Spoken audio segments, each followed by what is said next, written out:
It was raining, as usual in November, in the Pacific Northwest. School children didn't mind. They joyfully jumped into puddles with their yellow, green, and red boots. Outside their classroom, the boots lined up in a rainbow of colours below the coat hooks. Miss Chang's second-grade classroom was always so colourful inside too, with dozens of art projects adorning the walls.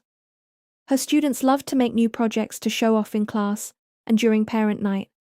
But child boots don't ever cause a problem, no, not like the little rubber feet in this story. No, I'm talking about the little rubber boots, shoes and pads that you find on dozens of household and electronic devices.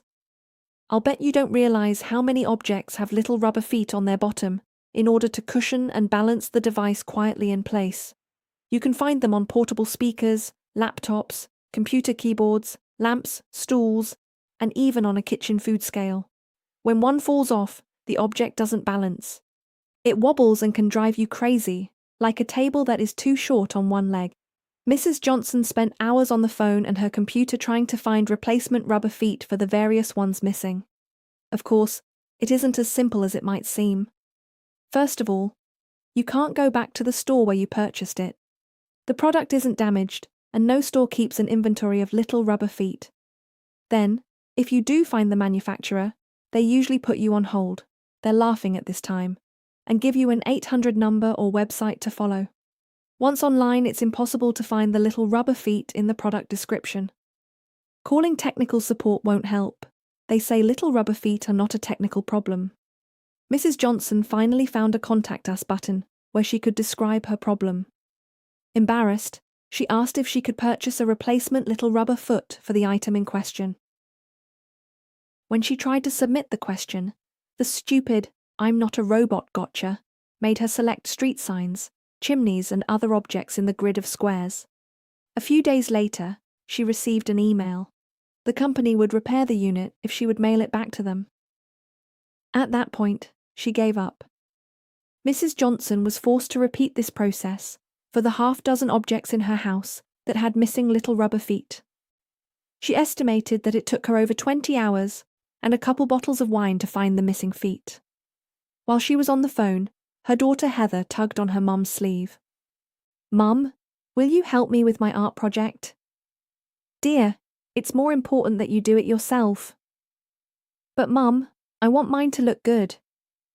"Heather, I'm sure your dad and I will love it, as well as your teacher. Just do your best." Heather walked away sadly. "All right.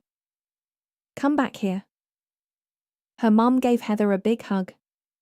"We love you, and whatever you do will be perfect. Now have fun with your project." It was parents' night at school.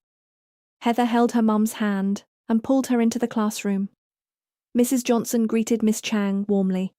"Miss Chang, your room is fantastic. How do you find the time to get all these wonderful projects done?" "Well, most of these on the back wall were done at home, an assignment." "Lovely. What was the theme?" Students were encouraged to find bits of junk and objects thrown away at home and create a project about our town. You can see many of the kids have depictions of the harbour, some of the state park, and even a few showing shops where their parents work. "Mommy, come see mine." "Just a minute, Heather. I'm talking with your teacher." "They are all so well done. Are you sure the parents didn't create some of these?" Miss Chang smiled. "Well, we have a don't ask, don't tell policy." Heather finally got her mother's attention. She pointed at her project. "Look, Mommy, I made this one for you." Her mother looked at the art project with a mix of love and regret. On the page was a decoration with a half-dozen little rubber feet in a landscape of the town harbour. Little rubber feet for car tyres and boat life preservers. Little rubber feet on school buses and flower pots. She gave Heather a big hug. "It's wonderful. You did great." Heather smiled at her mum. "And I did it by myself without help." "Yes, you did, dear.